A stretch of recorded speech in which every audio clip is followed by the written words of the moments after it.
探追查事件真相，掌握证据变化。观众朋友你好，欢迎加入新闻大白话，我是主持人谭一文。节目一开始来介绍今天的特别来宾，首先是国际政治专家赖岳谦。主持人好，观众朋友大家好。还有资深两岸媒体人徐和谦。主持人好，各位观众朋友大家好。好，稍后郭正亮亮哥也会到我们的现场，我们再为大家来介绍。好，我们要来关心到国际的讯息了，也就是现在日本这边哦，当然对于美中之间的状态啊，他们也是非常的警戒，而且非常的关心。我们来看日本外相茂木敏充最近对于川普G2说有什么回应哦？他认为美中的关系稳定哦，对国际社会非常的重要。不过美日哦有坚强稳固的互信关系哦，在中国的国际地位越来越高的情况之下，日方希望敦促中方要履行和大国地位相匹配的责任。好，这句话其实有一些弦外之音哦。等一下，这个老师们可以来帮我们分析一下。但是要看到哦，东京空域哦，大部分其实都是美国管辖的。好，连日本的精英都不知道。好，这美国管辖的地方在哪里哦？包含的是东京西郊有一个美国横田空军基地，那其上的空域哦，大部分不归日本，而是美军在管理。也就是说，横田空域好，据称面积哦是达到了2万平方公里，这没有事先经过美军的允许哦，谁都不能私自的飞进到这个空域的范围。好，另外我们看到了高市早苗部分，因为之前他说这台湾有事会牵动到这个集体的自卫权这部分哦，大家说背后其实是国家利益计算，也就是台湾位于第一岛链的要害，所以日本哦有90%以上的能源都是依赖进口。多数的航线都必须要经过台海的周边，一旦台海紧张，就算没有开战，只要航道受阻，日本的能源跟供应链就会立刻陷入到危机。那再加上美日安保，所以日本不可能置身事外。因此，台湾有事，日本有事哦，这看起来不是用友谊来包装而已，眼下子哦有结构跟利益的问题。好，那当事人高市这个谬论哦也群起讨论，因为很多人认为说他的说法其实触动了很多敏感的神经啊，包含日本企图把台湾问题国际化，那中国现在反将一军，我们来看哦，这不是只是高市说错一句话，其实哦中方认为哦是挑战了开罗宣言还有波茨坦公告确立的战后秩序，那中国借机也把日本拉回了战后秩序的被监管者的位置，那让全世界重新检视日本军国主义的阴影。好，那当然也有这个人民日报说，终身所谓的日本台湾未定论啊，是对历史的无知以及现实的误判。我们看他报道里头讲分析说，这80年前中国有能力打败日本的军国主义，那今天哦是更充分有信心的挫败干涉中国内政的任何图谋。在台湾的问题上面负有严重历史罪责的日本哦，应该要谨言慎行，而且要深刻的反省历史，停止在台湾问题上面有任何的挑衅行为，以免重蹈覆辙。好，所以我们也看到百度热搜的第4名哦，就是安倍晋三到高市早苗，说这是跨越10年的阳谋。好，这是怎么回事呢？也就是他的内文讲说啊，这场再武装日本的阴谋是不是正在重启？那就讲到安倍开路，高市接棒。好，日本右倾化不是个人选择，而是这个是10年酝酿的国家战略转向，说正把日本从和平国家的位置推向了军事正常国。好，那当然也看到头条热榜哦，第一是日本官房发布了高市的名场面。好，那这名场面到底是什么呢？其实跟下面这几张图有关哦。大家可以看到，这高市哦之前到这个国际场合的时候，有这种笑啊，或是握手啊，或是到旁边啊，像是这个推椅子啊，这个滑椅子、搂肩、扇纸片哦。那这个部分叫做名场面，但是网友说，官方你真的不是黑粉吗？因为这些照片全部都是官方公布的哦。好，那日本首相把这些名场面公之于众，好像在给自己跟自己编戏啊。有人甚至调侃说，这官邸是在为高市宣传吗？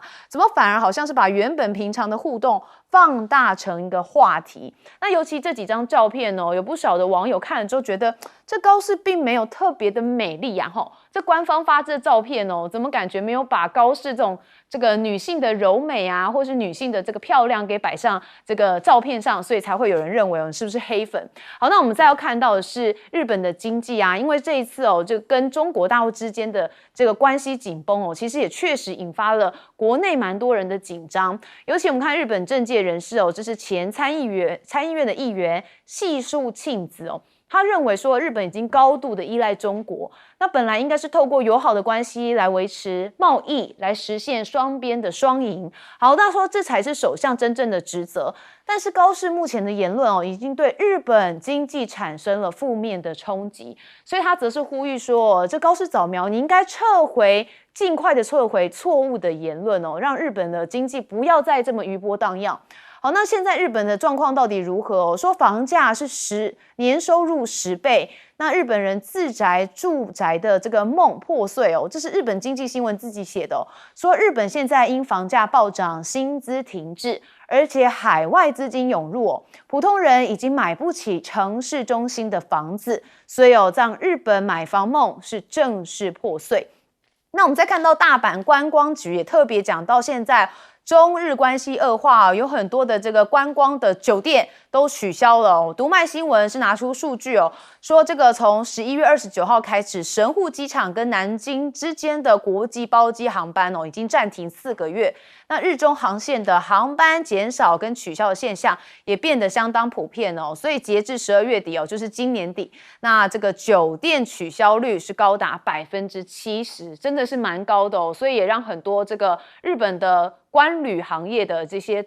人觉得很难生活。好，那大阪观光局这边是根据调查取消是50到70%，说不能掉以轻心，还要建立一个能够利用其他市场弥补中国市场下滑的体制。好，所以不是看到我们的这个赖总统赖嫂嘛有说要到日本去，那这个台湾的市场能跟中国大陆的市场相比吗？这量体差蛮大的好，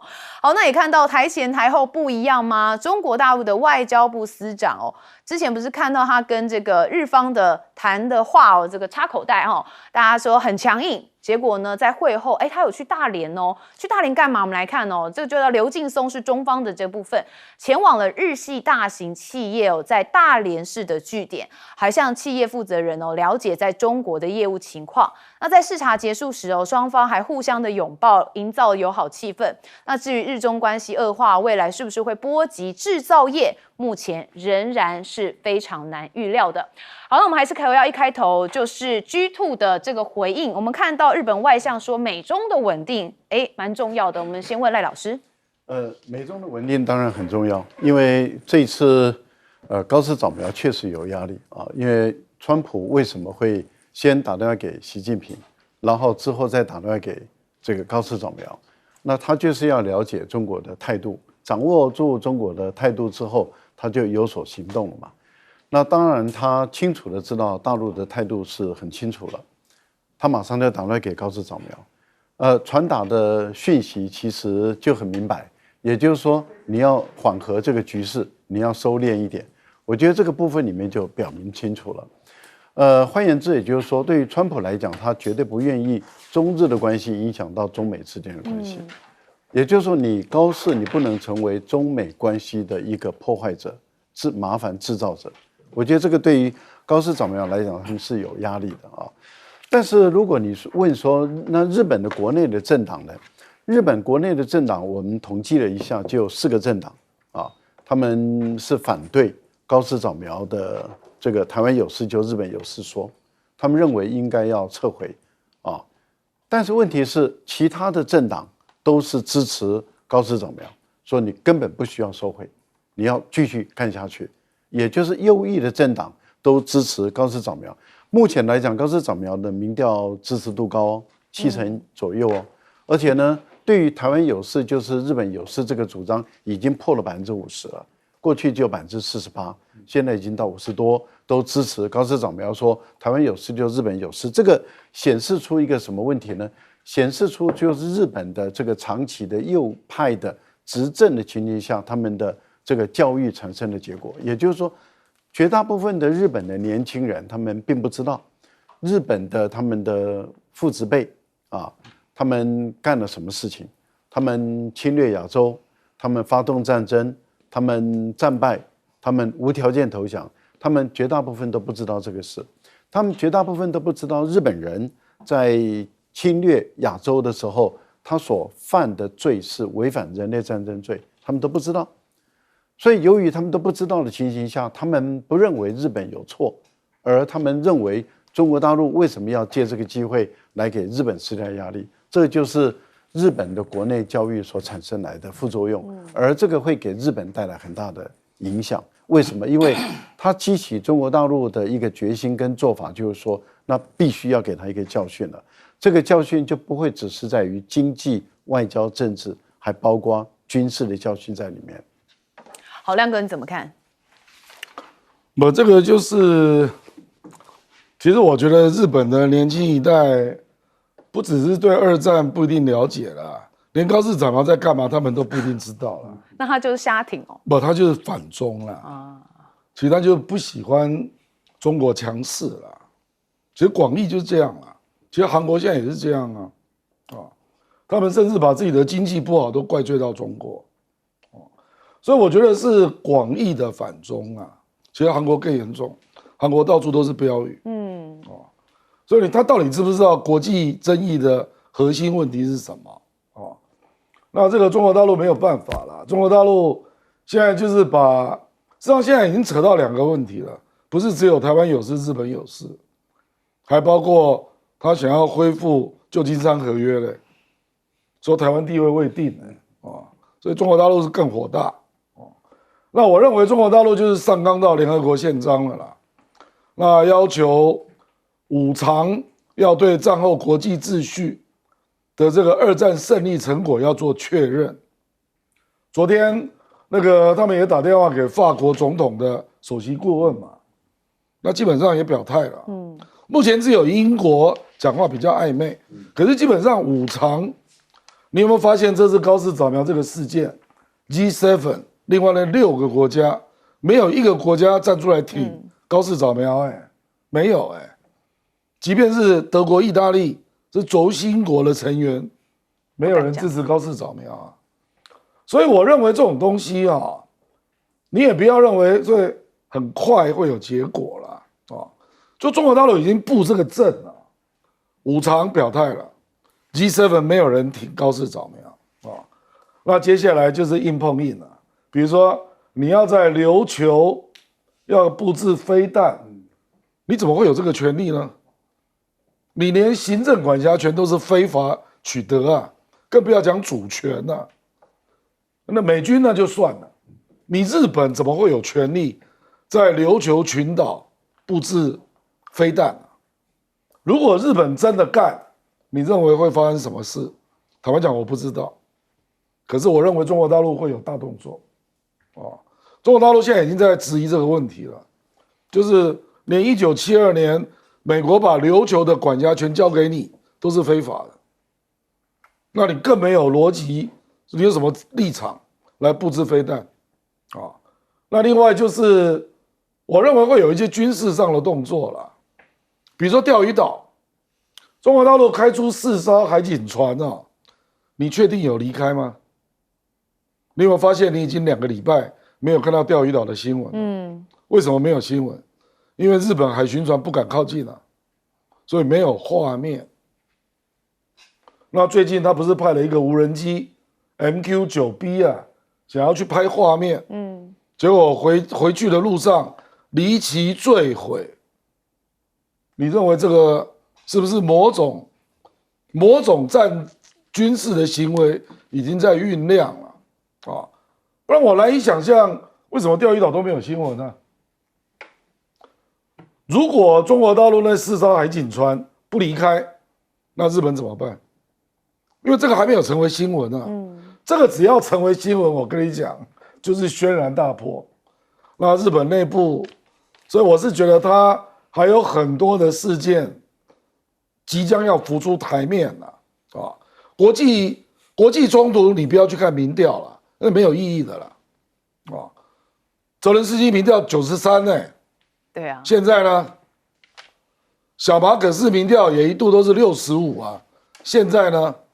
所以看民调没有用啊。好，所以等于中日之间的紧张局势哦，不是这几天没有新闻就没事哦，其实它可能还有后续更大的波澜在后头。何谦教授，是这个到底中国大陆现在开始对日本的观光抵制啊，对日本经济影响几何？当然，日本的业界还在争论。但我们可以看一个数据啊，从今年1月到10月，日本的外国观光客总共有超过3500万人，那其中大陆是最多的，大陆有超过800万人次的游客到日本去旅游，是今年1到10月。但是呢，这个从喊停之后啊，现在这个已经12月原本要直飞的中日之间的航班有900多个航班已经被取消了，那总共有15.9万个座位被取消了，所以这个还在慢慢的发酵之中。那日本的业界现在最担心的其实是到明年2月，就中国农历春节的时候，其实是一年这个旅游的一个旺季啊，大陆跟包括两岸其实都是到日本旅游的旺季。那如果明年2月这个档期没有办法补上来，到现在还有3个月的时间，那中日之间没有办法缓和，或者是没有办法慢慢这个关系的下坠筑底的话，那其实这可能会给日本的整体的消费带来一个相当的影响。但大家现在看到这个中日之间的对峙，从原本的外交战到上个礼拜慢慢扩大到民间的交流，纷纷喊卡。那下一步，日本现在经济界非常担心的是，会不会上升变成经贸战或贸易战？像包括之前中国大陆跟美国在对垒的时候所使出的一些招数，包括稀土的长臂管辖，包括这个每一艘船大概要多征几百万元的这个港口费的费用，会不会也施加到日本的身上？那现在这是日本企业相对关注的。如果大陆采取了这个措施，那可能日本也必须去反制。那按照中国大陆跟日本之间啊，目前这个高度在经贸，而且很多在关键原物料上高度互赖的这个情势下，其实这是一个七伤拳。那大家可能还记得2019年到23年，那时候日韩之间也因为历史的这个问题因为历史的问题啊，爆发了日韩之间长达4年的一个贸易战。那个时候，日本就对韩国使出了一些半导体制程当中的关键原物料的禁令啊，包括当时的蚀刻性的矽体，还有一个光学的显影剂，那都等于说管制向韩国出口。那日本敢不敢对中国大陆使出这一招呢？那这个其实现在也很难说啊。所以我想刚刚主持人也说到了，中国大陆的这个外交部的亚洲司长刘劲松，那前几天被日本这个媒体报道说，他去大连去探望这些在大连的日企。那其实我觉得也是大陆去试图把高市早苗还有他的右翼政权跟日本经济界分开来啊，这个分别处理的一种策略。毕竟就像其实两岸之间常常每次一有争斗的时候，大家说大陆要不要断 ECFA， 这个逻辑是一样的。如果一下子上升到经贸战的话，可能会亲痛仇快，它伤害的可能是首先那些最拉近中日关系的经济界的群体。那我想大陆也还在斟酌这个事情。好，所以这件事情就很复杂嘛，但是对非常复杂，而且可能牵动就是日本的国内有一些民众之后会不会因此痛到之后有一些反弹，好，也是要再观察。我们休息一下，马上回来。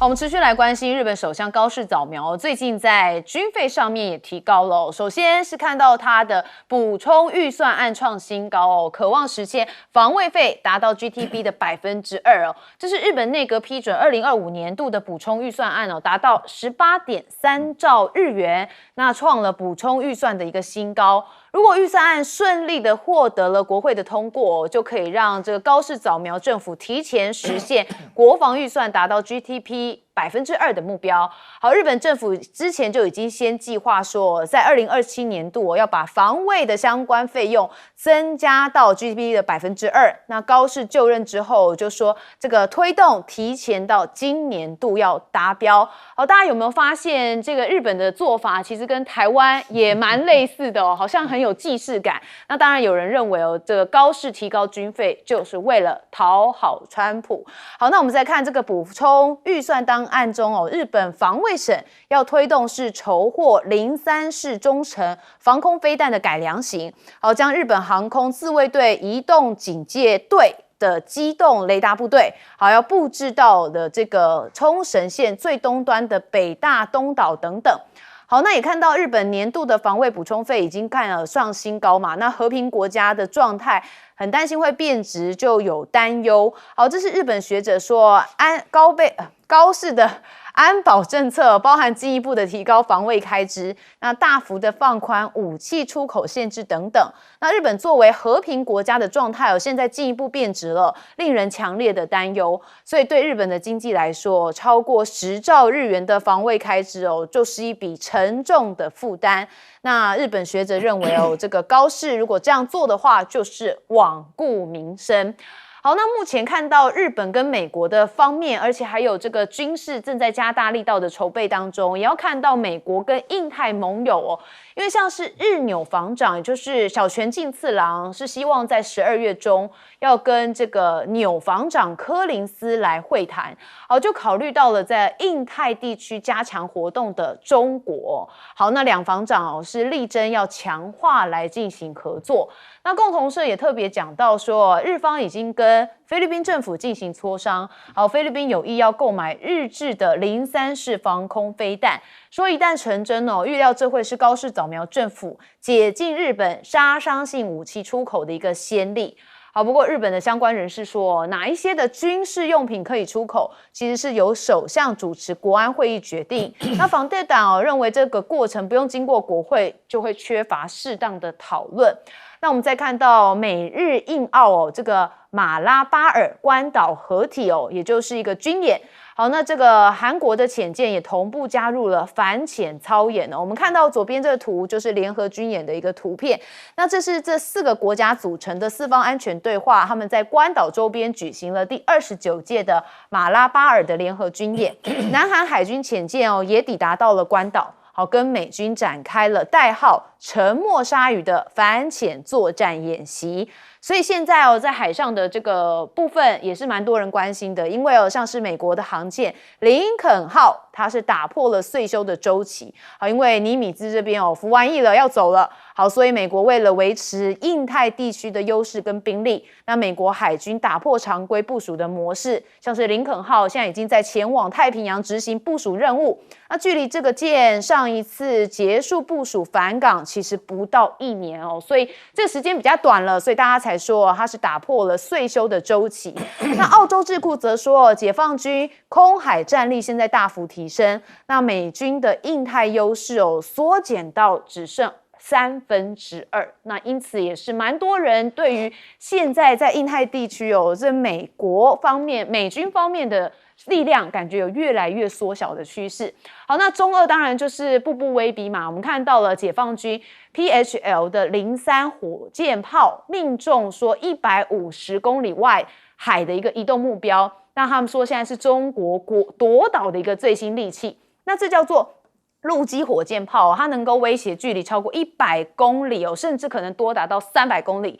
好，那在海上移动的水面舰艇其实都可以被它精准的掌握，而且精准的击中，这就显示它具备对船只的攻击能力。好，那也显示这类原本只被视为是陆上目标攻击的陆基火箭炮，正被纳入反舰作战、还有夺岛作战、还有斩首式打击的任务当中。所以大家就说，现在解放军的这款陆基火箭炮其实还蛮有它的威慑力的。好，另外我们也看到中国有一家大型的无人机零件供应商的所有者已经入股了俄罗斯主要的无人机制造商，2023年就持有商业的采购记录也凸显中俄的军工企业合作正迈向一个新的阶段。好，那这俄罗斯明年的军费来看非常的多，是12.9兆卢布，好，约台币5.3兆元。好，国防经费合计达到16.8兆的卢布，相当于是俄罗斯的 GDP 7%。好，主要原因当然也是因为目前乌俄战争还在持续当中，所以大家也很关心俄罗斯明年的军费。好，刚开始我们讲到了高市他也跟我们这个赖总统一样这个 GDP 国防部分一直往上升。先问亮哥，没有日本事实上现在的军费就是 GDP 1.7% 嘛，所以其实增幅没有很大0.3。对啦，那主要是因为它的 GDP 很大嘛，它 GDP 是5兆美元，所以2%就是1000亿美金相当大了，相当大俄罗斯去年就6.5了，所以你说明年增加到7%，它是暂时那我如果讲乌克兰，你不是吓到跌下来了？乌克兰去年是22%的 GDP， 好，跌下来，你就知道弱方，我讲白了啦，乌克兰的全部的预算都在战争了，他的民生预算是北约支持的啦，他根本就已经没有钱了啦。你用 GDP 算，2024年是22%，你这个国家还怎么办？哇！所以日本虽然只是简单的2%，可是它总额很大，所以1000亿美金确实可以做很多事了。我们说实在话啊，那而且日本主要就是美国要放手让它做到哪里嘛，不然基本上以它的科技力，它要发展很多军武，它都做得出来。实际上2战的时候，它就有零式战机啦，它有那么多航母，对不对？如果美国要放手，可是美国不会放手的，因为战斗机的利润很高，所以我一定要你买我的 F-22、F-35啊。所以，可是这个就是日美的一个安保的一个体系啦，所以他也要想方设法从军工产业里面赚钱啊。那因为很多不能自用啊，所以就开始出口啊。所以为什么他要放松出口？就是他的军工产业要赚钱啊。所以我跟你讲，它逐渐的就会变成一个军工的复合体啦，这个是无法阻止的啦。可是这个一定会引起中国的警戒啦。中国大陆现在的国防预算占 GDP 只有 1.5%，中国大陆如果再增加个0.1， 18兆的0.1，就是1800亿耶。所以我跟你讲，那个稍微增加一点都很大了。所以你要不要来玩这个游戏啊？所以我就是说，基本上我说错了，180亿了，就是增加0.1就180亿啊，那钱也很大啊。所以我是觉得中日要不要展开军备竞赛？可是我觉得日本刹不住车，因为这个不是只有高市早苗的意见，从安倍2015年以来，建军计划就是这样。好，我们接着温赖老师。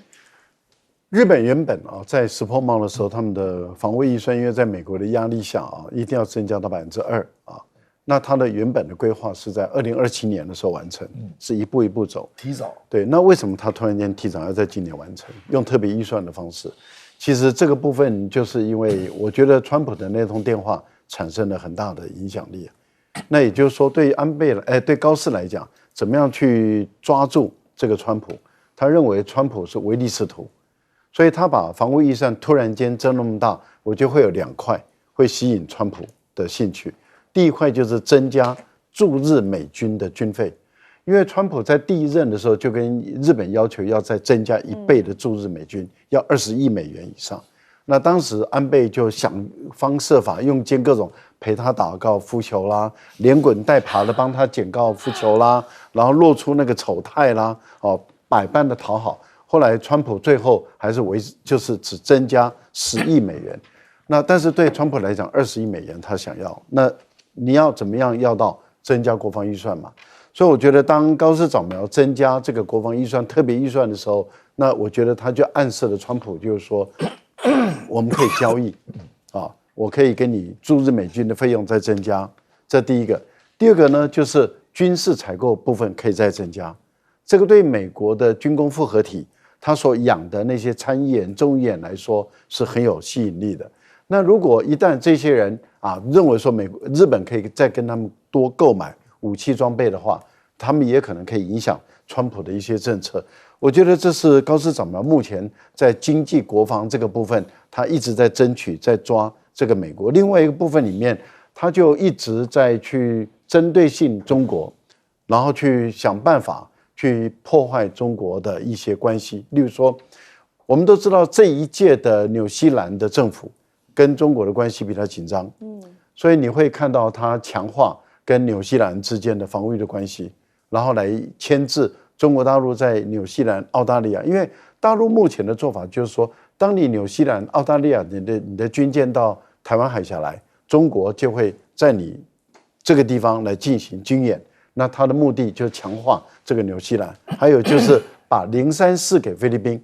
，034给菲律宾对于中国大陆的飞行器会有构成威慑的。所以你可以看到他能够让大陆不愉快的事，他继续干，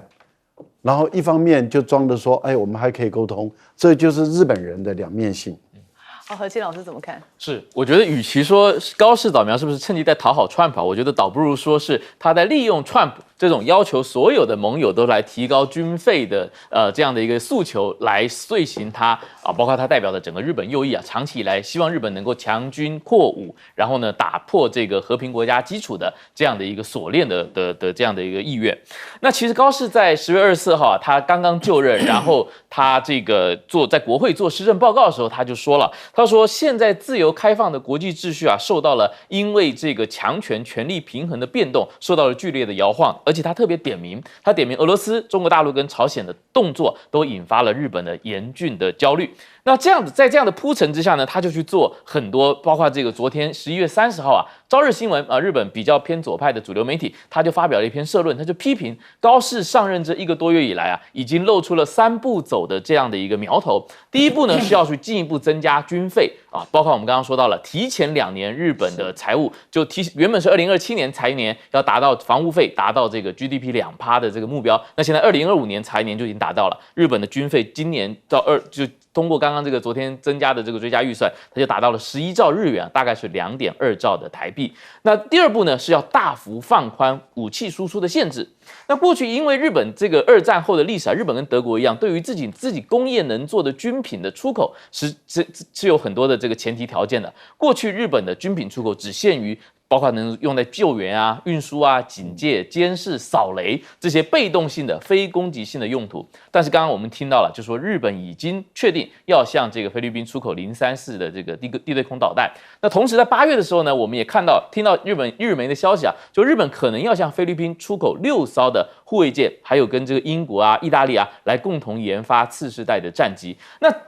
种种的这个做法，其实都有很大的苗头，就是我们可以看到，日本正努力的要变成一个武器的出口国，甚至如果按照这个美国爱用的话来说，可能变成东亚的所谓民主国家或亲西方国家的一个军火库。那我想，这个是高市早苗以及他的执政伙伴要去推动的目标。过去20几年，其实从安倍一直以来一直想做这件事情，但当时呢，日本这个自民党它长期的执政伙伴是公民党，那公民党大家也知道，它背后是日本的这个核心是日本的创价学会啊，是一个非常重视和平价值，而且对大陆也比较友好的一个政党。但是在今年这个自民党的内部的政局重组当中呢，高市上台，公民党没有办法跟高市合作，所以换成了偏右派的维新会。那维新会也是要修宪的，也是跟这个高市一样，是一起要这个解除日本的这个战后的桎梏的。所以在2个右加成之下，日本这个狂飙途径啊，或者是说在这个解除战后枷锁上越走越远，可以说已经变成了一个大家非常忧虑的一个前景。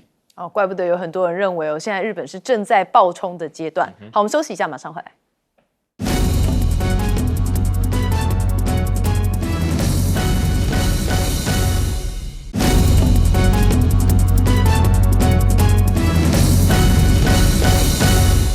好，如果说接下来要进入到新冷战的话，恐怕就不会像过去传统的冷战做法现在走的当然是 AI。好，我们来看，这是 AI 的新冷战开打吗？美国这边建立了一个 X 小组我们等一下带大家来看是什么。好，我们先看中国，其实在5G 跟自动化还有监控技术以及极音速武器上面是急速的在超前。好，但是一般认为说美军开始陷入了落后，那五角大厦就不得不面对残酷的现实啊，所以一旦跟中国大陆这边开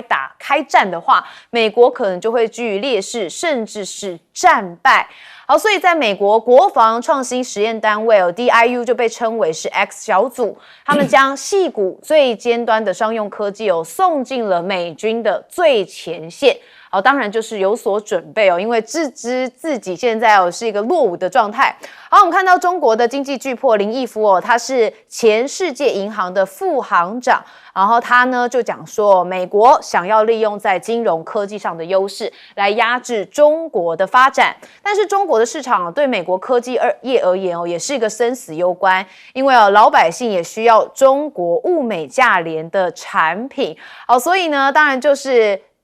鸡生蛋，蛋生鸡的概念哦，两个都很需要，但是两个又彼此无法脱钩，但是另外一方又很想超前另外一方，所以就是这样一直在竞争又合作的状态。好，中国大陆完成了第一阶段6G 的技术试验哦，就说掌握了300项的关键技术。那这个部分我们也带大家来看一下画面哦，这个是紫金山实验室哦，最近完成了一项实验，你可以看到就是有一台设备以恒定节奏持续的颠动着的乒乓球。好，这小球可以长时间的规律以圆周的方式来进行跳动，那仿佛被无形丝线来精准操控。那说这是全球首个面向6G 的实验有界、确定性无线来接入的一个演示系统。那整个过程哦，这是完全靠6G 的网络在进行控制。所以大家就说了，从4G、5G 哦，到现在有6G 的技术正在试验，而且还是中国这边正在完成当中哦，所以也让大家蛮惊艳的。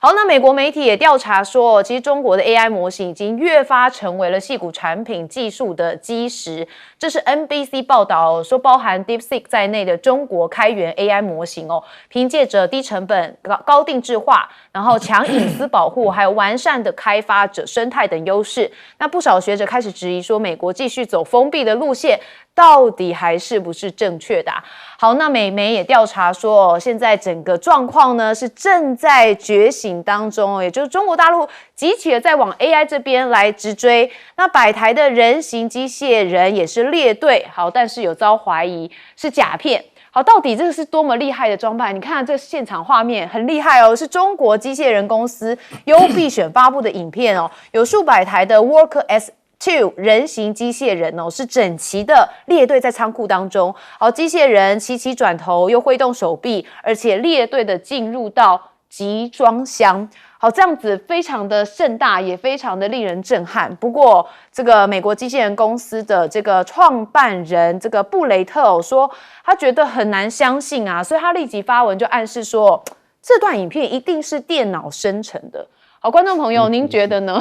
啊，因为现在这个假讯息比较多，所以他有这样子的忧虑。但是哦，这个优必选马上就回应哦，他用第一人称的视角，无人机来拍摄影片，附上了原始音频，而且配文说，到底是不是 AI 生成哦？一镜到底，原生元素大揭秘。好，就是要打脸这个布雷特说，这个不是 AI 哦，这是真实的哦，要看清现实。好，那我们看到智农业的机器人1:20哦，这是香港的一个公司啊，创始人也特别讲说，机械人主力在采摘芒果、柳橙跟酪梨等等，那每日工作量可以1人抵20人。那机器人采摘动作可以控制，那果损也溢在10%以下哦，等于农民多收了10%啊，价格也不一样了。好，我们刚刚也在讲说，如果机器人未来可以运用在长照上面，或许也是蛮不错的。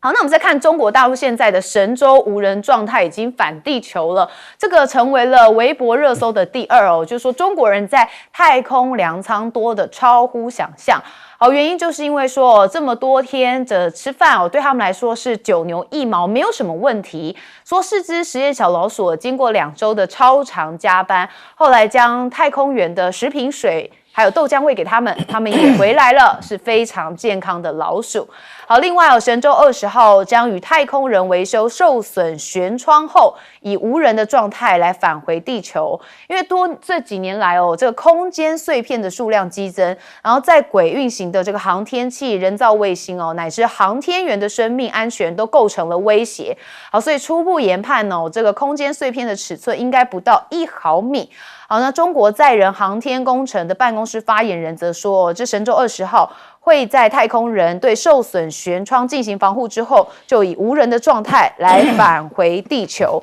好，那中国大陆明年也要发射叫做星眼星座，协助卫星躲避太空碎片。那这部分会将协助躲避，然后以免卫星之间的撞击哦。好，那因为太空产业又是另外一个领域，不过我们也看到，中国大陆也正在运行当中，所以它的阶段是非常多不同的领域都在急起直追，所以也让大家真的是叹为观止。好，我们先问亮哥，这个 AI 啊，中国用完全不同的模式在发展啊，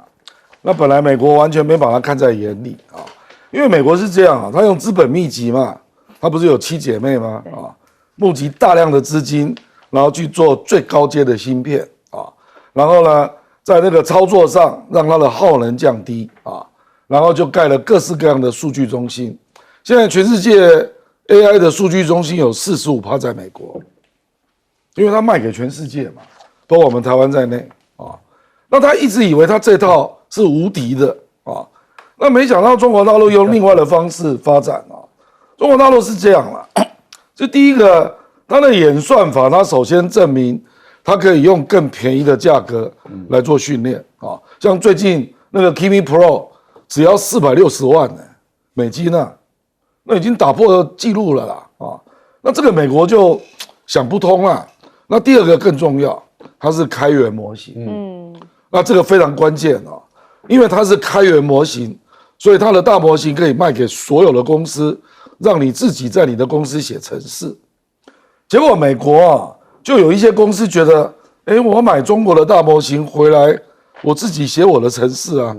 我为什么要买那个又贵又贵的要死？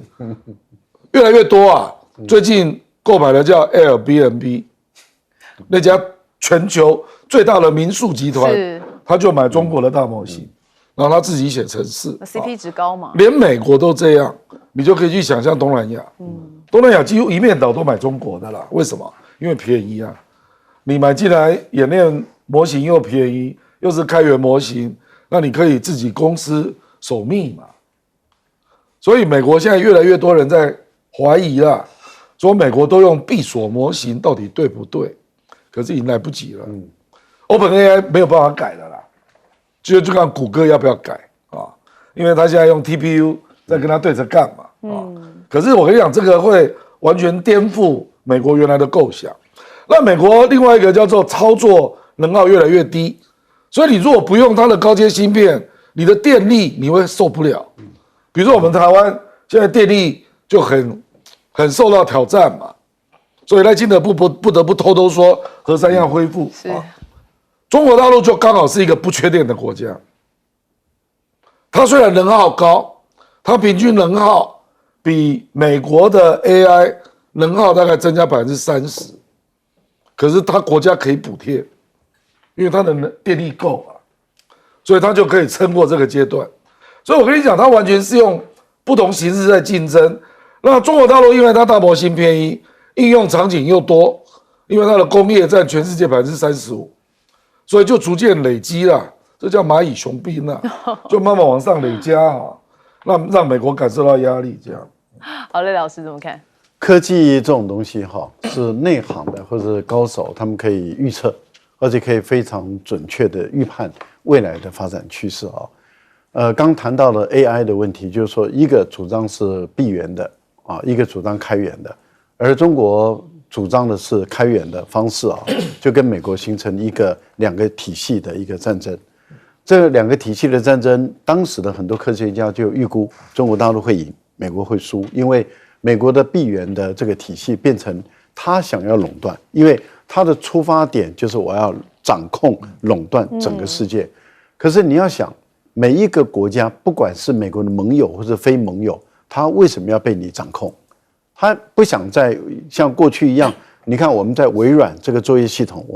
我们被依赖了嘛？我们的手机通讯系统、安卓系统，我们变成依赖了啊！我们都变成依赖，依赖以后你就变成完全被它支配了。所以很多的国家他不想再被依赖了，即使是美国的盟友，他也不想再被美国人完全支配。这个就好像 GPS 定位一样嘛。当初欧洲就是因为依赖了美国的 GPS， 觉得好用。结果等到科索沃战争、塞尔维亚战争的时候，美国人把当地的讯号减弱跟关掉一部分，造成整个欧洲的整个空运系统、海运系统、陆运系统大乱。欧洲人才发现他完蛋了，他才要发展伽利略计划，一样的逻辑。好，那你想，中国大陆走出开源的时候，就是说很便宜，你们来自己写程式，不用依赖。那美国刚开始是全力打压。美国打压的时候，你看欧盟最后还是选择这个 open 的，啊，虽然他们没有明白的说我支持中国，但是你就中国人做这个嘛，所以他偷偷的就买了，东南亚偷偷买了，然后你看，连美国的企业也都偷偷买了，对，那就代表什么？这个决战的态势已经出现了，就是大陆在这部分赢了。另外，我们刚刚讲到，你刚刚提到是6G，美国当时就是因为5G缺席了，他紧张了，因为他们懂嘛，他懂了，他5G缺席他没有，那中国大陆华为已经出来了，他怎么办？而且5G它会影响到远端的工业的控制能力，也就是说。过去我们在台湾，假设我今天啊，例如说我们很多讲说研发在台湾，生产制造在深圳，但问题就是过去你没有5G的时候，你在台湾研发出来了，你本身你的工程师还要飞到深圳去，然后再去修改，然后再去操作。可是它5G以后可以远端控制了，因为它的 gap 很短。可是现在6G 来的时候，它更没有这个问题了，无时差了。那你想想看，6G 时代来临。现在对美国人来讲怎么办？他阻止不了的，这代表什么？打压阻止的方式没有用，倒不如合作。那现在美国错时机了。对，确实哦，这个关键的时间哦，已经都错失了。何谦老师。是，我想谈一下这个神舟无人飞船这个事情啊。其实，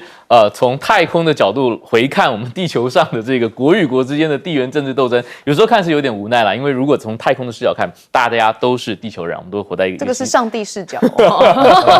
那为什么会有这个？我们讲到神舟无人状态，神舟20号要无人返回地球呢？其实是跟上个月的一个小的事故有关啊。大家可能还记得，在11月5号，原本神舟20号飞船是要载着他3名的这个太空人回到地球。但是在11月4号，他们临出发前，在做最后的准备跟检查的时候，就发现舷窗上面怎么有一个小小的裂痕。后来就判定应该是被这个太空的这个微粒的碎片给击中。那虽然这个东西呢是在紧急预案当中的啊，就是说本来也预料到可能会有小概率的这种情况发生，但是当时经过他们空地联合啊，包括这个地上的这个中国航天集团跟天上的太空人，大家研究商讨比对这个成像之后，就发现说，那为了太空人的这个生命安全着想，所以就决定不用。这批人就不用神20的那一艘太空飞船回来，而改搭原本在10月31号刚刚射上去的神舟21号的那个飞船啊，就把这个神20的组员给载下来，所以这也被大陆网友就叫做